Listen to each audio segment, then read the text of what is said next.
welcome back to the channel. My name is Derek. It's been a while since my last video, but you know, life happens.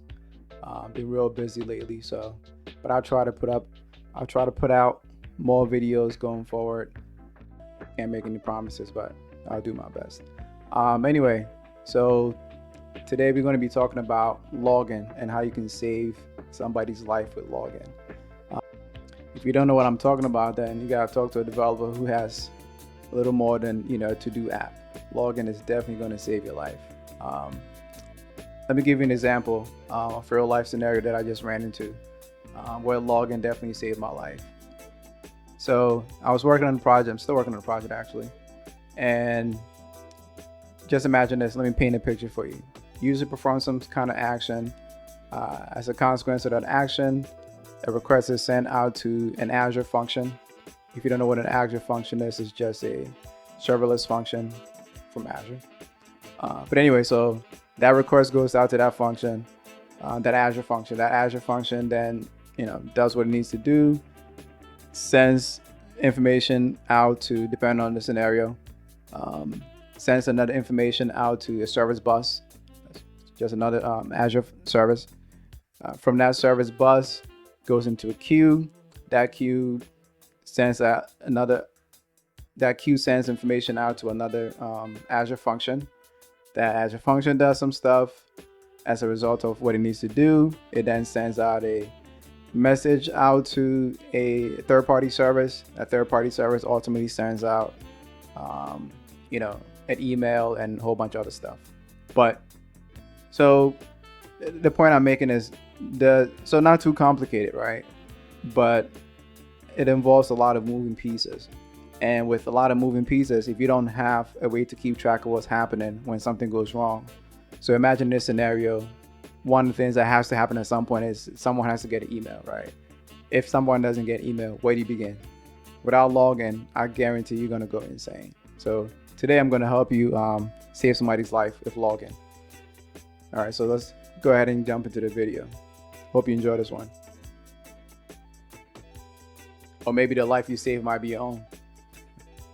All right, so you're ready to save a life, right? All right, so what we're going to be doing is we're going to be working with a login provider called Serilog. Now, you don't have to use Serilog. You can use ASP.NET Core's default provider. But ever since I got introduced to Serilog about 2 years ago, it's pretty much my go-to.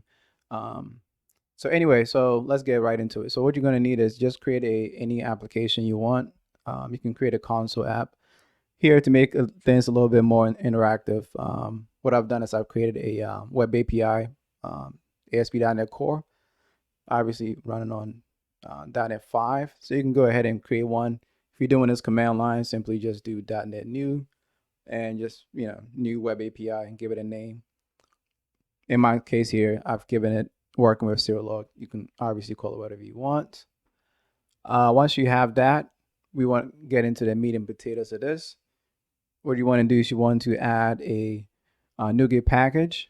Again, if you doing command line, you can simply just do .NET add package and then the name of the package. In this case is Serilog.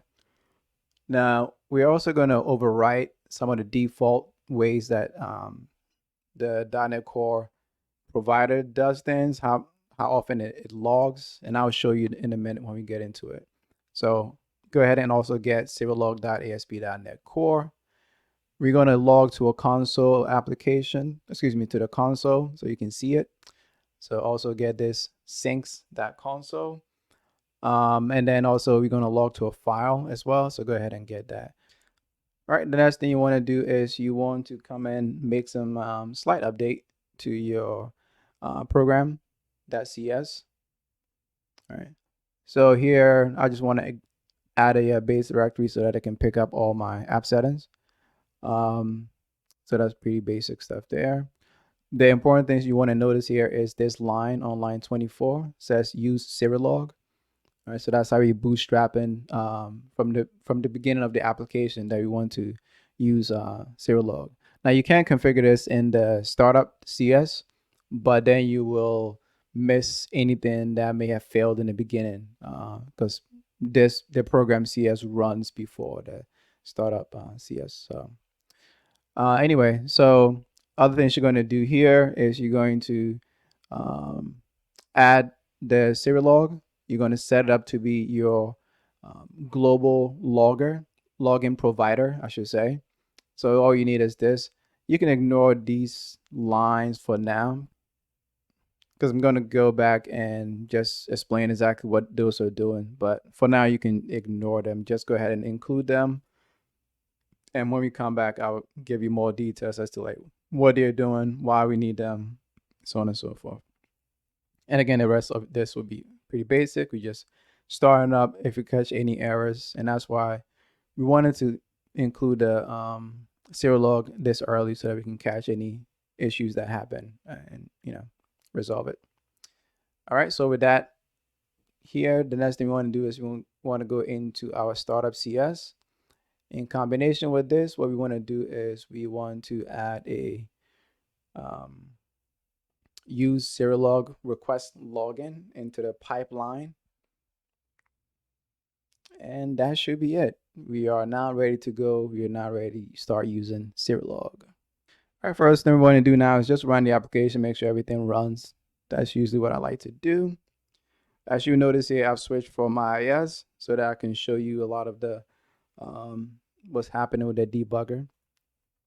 So when I mentioned that the way that Microsoft's base provider does things is that it literally logs everything, right? So as you can see here, as the application started up, certificates that's being used locally, I mean, literally everything is gonna get logged, and depending on what it is you're doing, that may be pretty noisy. So the first thing you want to do is you want to kill that. So let's come back to the application here. Let's go back to program, and what we're going to do is we're going to say that we're going to override the way that it normally does. All right, so that brings us to levels. So what are levels? So as you can see here, I have a minimum level of verbose and then a minimum level overriding Microsoft's default, and then specifically the ASP.NET Core default, and then also overriding the general Microsoft namespace. So what are these levels? So essentially what levels are is they basically describe the severity of what it is that you want to log, right? So the lowest in usually, well not usually, the lowest in Microsoft terms is trace. Now in Serilog, they call it verbose. So it's basically the same thing. So from verbose, it goes up one more to debug. Then from debug, it goes to information. Then it goes to warning, and then usually error. Those are typically the ones I see. Well, not you see. Those are typically the ones that I use. Beyond that, there's also fatal. Excuse me, not fatal. Critical. But hopefully we won't get to that. We will never. Hopefully, the application never gets to that point. But as you can see, that's what's being used here. I mean, nothing is going to be working right if you hit a fatal error. And what you see is that in the weather forecast controller, which is the default controller that comes with your web API, what I've done is I've added another endpoint here called get by key. And all it does is it's going to take a key, which is just going to be an integer, and it's going to take a login level. And what we're going to do is just to be a bit more interactive and for me to explain some of these a little bit more, we'll pass in the login level, and then it will just do what it's supposed to do based on the level. So if you pass in level 0, then it's going to do a log trace. So that's what I was talking about in terms of severity. So the trace is the lowest level, which again, Serilog calls that verbose. The reason why this says trace is because we are actually using Microsoft's default implementation, iLogger. Just to finish off the login level, so at the very lowest, we have log trace, log debug, log information, and the severity goes higher and higher. Now, if you decide that you only want to log things starting from warning, that means that you will never log information, you will never log debug, you never log trace. What does that mean? That means that over here, at this level when I say that I want to override the default way that Microsoft logs, which is verbose. I only want to start at, let's say, for instance, debug. That means all those little noisy things that you saw in the beginning. When I run this application again, you know this is a little bit shorter than what it was before. A lot of things have now gone out. And let's go and move it up even higher.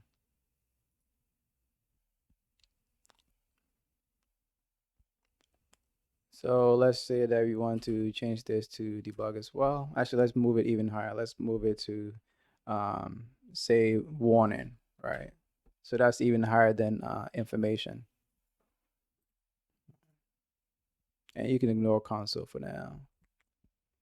And there you go. So as you can see, is the least noisy as possible, right? At this point, we will bring it back down to verbose, simply because I want to be able to show you every single thing.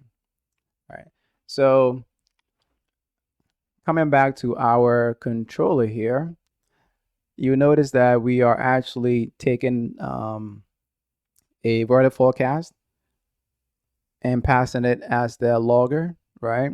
What this is going to do is this is now called a category. So a category is simply a string representation of a, in this case, the weather forecast is just the login provider is going to be able to identify this particular login instance, and you can actually configure the level of login based on the category. All right, so let's go back and I'll finish off the last details here. So what you've noticed is that for Serilog, when we create this logger, we already telling the system that we want to be able to log from the very bottom, right? So we want to be able to log at the minimum level verbose. This is important because if you don't put this, then if, let's say for instance, if we set this as error, and then we went in here and we said that something comes to, we had an issue and we wanted to log trace. Well, guess what? Trace is lower than error, so that will never show, or any of these will never show up. So, all right, so let's switch that back to verbose so that we can see everything. And let's go ahead and run the application and just pass us some stuff so we can actually see what this is supposed to say. I'll leave both of these at verbose just so we can see every little piece.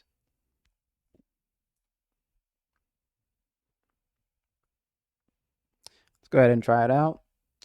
And we will try, let's say 0 and 0. Let's bring in the terminal. Let me increase that a little bit. And as you can see, it literally gives us every single piece of information that we may want or not want, right? But that's what we said. We said we want to log every single piece. For now, it's just going to be very noisy. You definitely don't want to do this in production. So anyway, so you notice that we hit the 0, which says trace, or the forecast trace. All right. So we're back to controller. We hit this here, weather forecast trace. And when it was done, it also spit out some information here. Which is another reason why I wanted to use Serilog. So what Serilog does is it also allows you to do what we call a structured login. When you serialize a object, so now we could manually, use we can convert this forecast object into a string, but with Serilog allows you to simply use this little notation here, this as symbol, pass in the object, and it would just stringify the object for you, basically. So here what we have is you don't have to do anything with a key because key is simply just it's a number. And for most of the built-in simple types, you don't have to do anything. It just pass this and it will interpolate it for you. But Serilog does this and makes it really, really nice. And that's another reason why I actually enjoy using Serilog. So the next thing I want to show you is back in program, and that has to do with the file and the console. So Serilog is really nice. It allows you to log to different mediums. And these mediums, they refer to them as sinks. And that's what we actually did in the very beginning when we went ahead. Where is the when we went ahead and included this for the console and also for the file. What this means is that it's logging to different mediums. Now I can log to Azure Insights and a whole bunch of other places. So since we've set it up to actually log to temp, you can give it a whole bunch of different parameters, as you can see here. How often do you want it to essentially rotate in terms of changing the files? And here we set it to be daily. At what level do you want to log to that particular medium? So this makes it really, really nice. So that means that at this level, what's going to happen is that so far we only ran the application to hit 0, 0. Remember, the 0, 0 is trace, right? All right, so that means that if we go to our location where we asked it to log to, you will notice that there is no, let me bring that up here so you can see. There are no logs because we said that we're only going to log to the file when it is a warning type, right? If it isn't, then we don't log there. For the console, we said that we want to log to verbose. That means it's basically going to show us everything. As you can see on the console, it's showing us every piece of information. So let's go ahead and hit Swagger and hit warning. And I said warning is 3. So let's hit 3. Oh, that doesn't matter. That's just a little fix something. All right, so hit 3, execute. All right, so we can go back and look at information. This is the one where we passed in and it hit the switch warning, and then also hit that we found this structured forecast, which, gives us a string representation of that object, a JSON representation really, and all those little details. So now let's go back here and you can see that now we have the information, right? And it logged it for us. Now you also notice that it logged the warning, right? Which was this, but it didn't log this piece because this is information which is a lower level, right? So let's go ahead and change that to, hopefully this is all making sense. I think it's pretty straightforward, but let's do that one more time. Run this. All right, so now this time around, you notice that it not only logged the warning, but because this was also a warning or higher, it also logged that as well. Really, really powerful tool. Code is going to be in the description. Link to it in GitHub. Also linked to you will be the Serilog's website, so you can check out more information about them. All right, that's enough talk for me. Hope you enjoyed this video. Like, subscribe, share it with other people who may have an interest in coding in general. So I mentioned in the beginning, I'm going to try to put out a lot more videos. Can't make any promises because life. But hope you enjoyed this one. See you later. Peace.